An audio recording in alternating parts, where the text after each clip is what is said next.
What's wrong with you people? Welcome to Not Another Baptist podcast that is being recorded while, yet again, the Texas Rangers are in first place, ahead of the Houston Astros. But in things that really matter, for ministry training that prioritizes both the Great Commandment and the Great Commission, we would encourage you to consider Southwestern Baptist Theological Seminary. Southwestern Seminary equips students in living their calling, seeking to glorify God through Christ-centered education that encourages academic excellence and faithful ministry preparation. They're grace-filled, Christ-centered, scripturally grounded, confessionally guided, student-focused, and globally engaged. You can learn more about Southwestern Seminary's recently reaffirmed core values at swbts.edu/core values. And since we are recording this right before you and I head to New Orleans, we would also encourage you to make it a point to stop by the Southwestern booth at the SBC annual meeting. If you're going to be there, stop by. They're going to have some great swag, and you'll want to say hi. My daughter is there right now, is wrapping up worship camp. Awesome. It was a last minute. She's actually going in place of Sarah Barber, Bart Barber's daughter, who had been injured in an epic youth ministry game. And so, that's not great for job security. I know that Cameron will be listening to this. So Cameron, bro, what were you thinking? Hey, we love Cameron. Cameron's doing a great job, by the way. And we love student pastors. And our next episode is going to feature VBS, camp, all of that kind of stuff. Kids ministers, youth pastors, all of those guys and gals during the summer usually get on the front burner. And so we're going to talk about that. The summer is a great time for kind of reconnecting as the different groups start moving up and getting ready for the next year with back to school bashes, all of that. So we're just going to talk about kind of the summer heyday next week. But Kyle, dude, it's good to see you. Morning, man. I'm kind of looking forward to seeing you next week. Actually, I don't know that I'll get to see you a whole lot. I was going to say, you're going to be busy. I'll be, I'm working the NAM booth a few times. It was funny. I said, Bart, just tell me, what do you need from me? And he said, I need you by my side the entire time. I'm like, oh no. While you're at the stand, while you're at the mic, I'll stay. I'll be that guy. I'll be the Craig Colbreth for him. Just, hey, stop it. You're talking too much. Let me be up there during the sermon. Let me just walk up and tap you on the shoulder when you go longer than 25 minutes. No, it's going to be a great time. Bart has led us so well. What's been great also, I know we've highlighted this, potluck here, has led us well as the Southern Baptist Convention president, whether it's Anderson Cooper early on in his presidency through disaster relief. Obviously, we've been celebrating some great milestone with NAM, IMB, something like 20,000 plus churches were planted last year through the IMB, almost 1,000 replanted and planted through NAM, 2% that's fantastic. Up for cooperative program giving. Bart has led very well. And what's really cool is he's also led very well at home. We've got a great team, not including me. I am technically included that, but I don't consider myself great.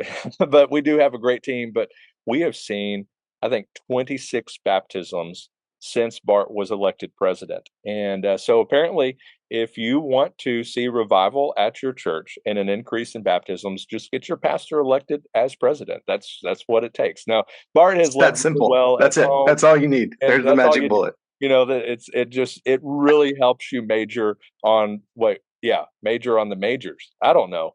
I made a joke and it just completely failed, like most of my things in life. Kyle, what are we talking about today before I get us in trouble? Well, Matt, it's something that I think we both have some experience with, and most pastors I think will as well. And that is, today we're talking about dealing with unreasonable people. We've talked before about dealing with difficult people, but this is a little bit different. This is unreasonable people. This is based on a blog post that was written by my boss, Bob Bickford, at the Replant blog. And he's doing a series just kind of on some replant realities. And this was the first one that he chose to address is how you deal with people who just will not go along with whatever the thing is. They're again it. Kyle, are you describing the SBC annual meeting? Is this like a I'm passive not aggressive describing jab it. ahead of this No, thing? Is that what you're it really is trying to not. get after? Like, I gotta No, ask. We just want to be on record. This is not a passive aggressive jab at right. anything to come on Tuesday and Wednesday. Surely not. Right? Right, Kyle? Absolutely not. Okay. No. Okay. I just want to make sure. I mean, because you sent this to me and it's like, oh, I thought this was like a BP article ahead of the thing. And I thought that's what we were doing. No, we're not. This is a reality, man. We've all been there, and perhaps you are there right now with somebody. And when we said unreasonable people in the church, you immediately thought of, the blank, Someone. Yep. whatever family you're dealing with. And maybe as SBC, there's people that come to mind too, but we're focusing on the church. Everybody probably had somebody come to mind. Difficult people, unreasonable people, people, as Kyle said, they get it. No matter what you do, Jesus is Lord. No, he's not. Like, whatever it is, like, they are going to vote you down at every turn. You do exactly what they want. Nah, should have done it earlier. Whatever it is, these are unreasonable people. And so we don't need to give a whole lot of examples, because whatever we could give, you could probably outdo it if you're listening at home. And so think of that unreasonable person, that unreasonable family, that unreasonable whatever at your church. And then let's talk about how we deal with congregants like that who maybe stand in the way, and in the case of revitalization and replanting, needed change. So there are a few P's, because Bob Bickford, who has an alliterated name, Yes, that's certainly true. is going to write alliterated articles. And there Yep. are 4 P's that he gives us. And the first one, as you would hope, is pray. Pray for him. I'll pray for you. Is that what he's saying? No, he's saying you actually pray for them. I mean, you pray that he would soften hearts. You pray that he would awaken, that God would awaken them to what he wants to do in the church. That he would give them a heart for their community. And I mean, you can tell them you're praying for them, but it's more important that you actually just pray for them. Yeah. So Not imprecatory prayers, by the way. I wanted to point that out, because as soon as I saw I saw the word break in the article, like, at least where it's on my computer screen, it's like the first word in a line says break. And I was like, break their teeth. Like David said that. Like, we're good with that. Or is that what he said? But no, God can move mountains and God can change hearts. And so sincerely, heartfelt prayers Yeah. for them, and often for you, that can change your heart maybe towards them, and maybe change your attitude towards them, and see things from their point of view or whatever it might be. But pray for those never adopters by name, Kyle Bierman, and pray often and with great passion. Mean it when And you're praying for them. and pray honestly, right? I mean, you can let God know that you're frustrated with them. I don't think that's a secret to him. But at the same time, then you pray for your own heart as well, Yeah. that you wouldn't be bitter. And that even if they're wrong in their stance, that there might be some criticisms or some concerns that they have that are valid, that you don't want to ignore.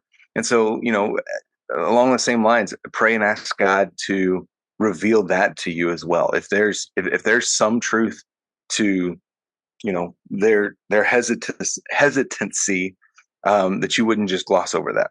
Yeah, and just a sidebar with that, I mentioned David. I highlighted this in our study of the Psalms at Mayhill Baptist, that one of the things that we can kind of applaud David for and emulate from David is his brutal honesty in prayer. Like, I even catch myself sometimes, like, I'm praying like Sunday school prayers when it's just me. It's one thing at the dinner table or something like that. God, thank you for this food. Bless it to the nourishment of my bodies as I eat this hurtado brisket nachos covered in cheese. Like, use this to strengthen my body. But we baptize it usually there. Man, in your prayer closet, be honest and vulnerable, because God knows what you're dealing with. Be honest and show your need for him and your desperation for him to move. and know that God can move mountains and he can change their hearts too. Number two, pastor. Pastor, as a pastor seeking to lead your church through renewal, give time to those struggling to accept change. Explain with great patience the vision and the suggested course of action and reasons behind that forward movement. Invite them to come along with the rest of the church while clearly explaining that going with the church means accepting things they may not prefer. Pastor, use the word pastor. What he's really describing is that pastor is shepherd there. You're guiding them, you're leading them. It may not change their mind, it may not change anything. They may still be those never adopters, but they still are your member, and you're still called to pastor, you're still called to shepherd them. And also remember how often we know the way to go from Scripture by the Good Shepherd, and yet we still err many times. So keep that in mind. Kyle, any thoughts there on the pastor role? Yeah, one of our characteristics of effective replanters is having a love for the church's remaining members, having a love for the legacy of the church. And I've heard Mark use a quote from Jared C. Wilson for a long time that just simply says the people who are in your church are not an obstacle to your ministry. That they're not, I just got to deal with these folks while I'm building this new church. No, they are your ministry. They are the people that God has called to be there, is called to be, if you're in a revitalization, a lot of them are the folks who are going to be a part of that. And so you've got to love them well. And that means loving even your critics, right? Shepherding even your critics. And I think Mark Halleck, several years ago, talked about pursuing your enemies, not not in order to break their kneecaps, but pursuing them in love, pursuing your critics in love. And so understand that even the church member or the deacon or whomever on a Sunday morning that like just stares daggers at you while you're preaching, if they're a part of your church, you are their pastor, and you have a responsibility to shepherd them as best you can and as best that they will allow you to. Yeah. And it might just be that you need to spend a lot of extra time with that person. And here's what I've seen. If you have a critic in the beginning whom you win over through a relationship, through shepherding, they can become one of your staunchest allies. But it takes time. Yeah. So Bart, there's hope for me. So number one, pray a lot, pray hard, mean it.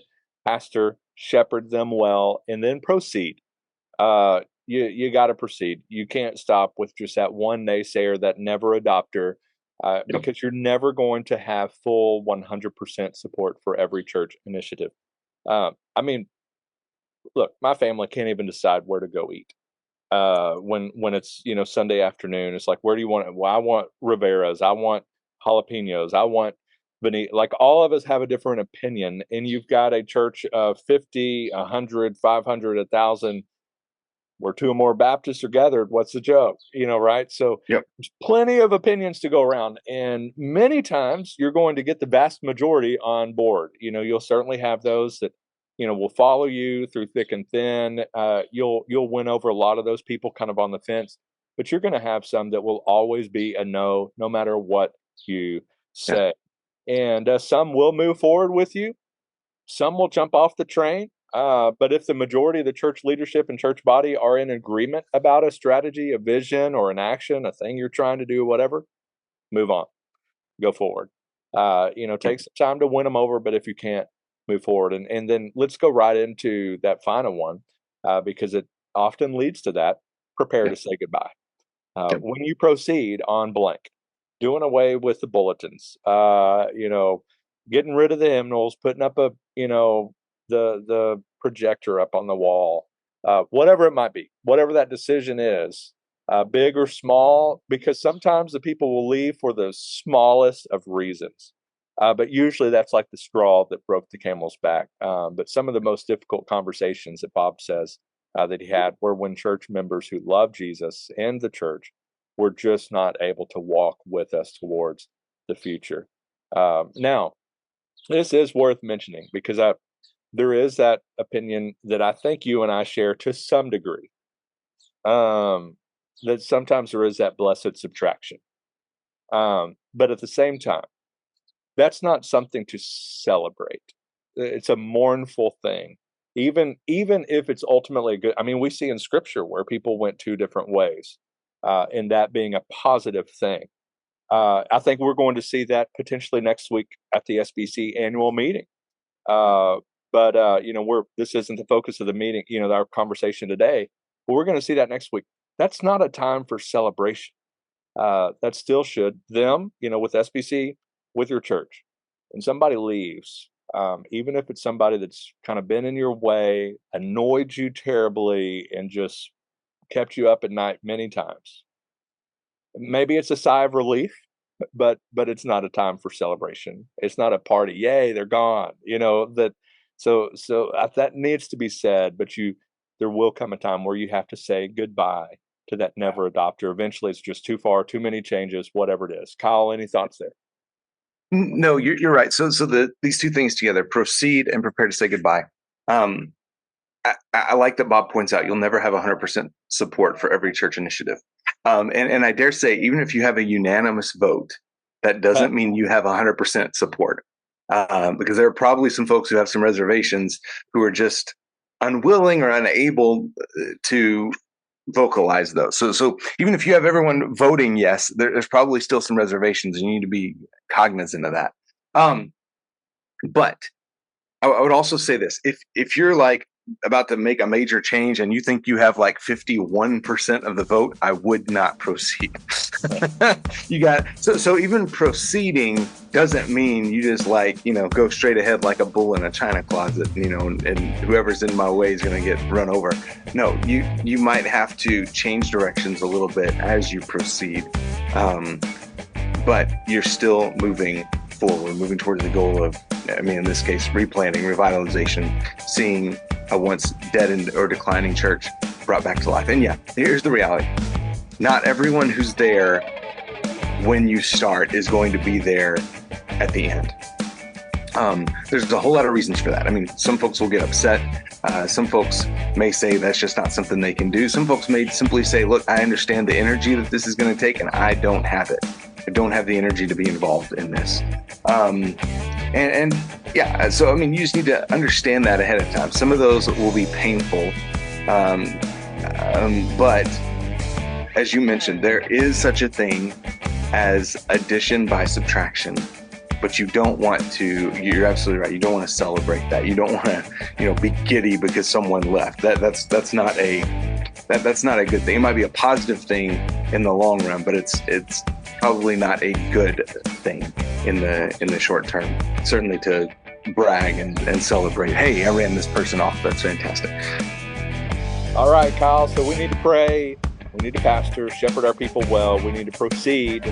Ultimately, at the end of the day, you got to keep moving forward. And then because of that, you need to also prepare to say goodbye. And on that note, may your coffee be as black as night and as bold as the gospel we declare. What's wrong with you people?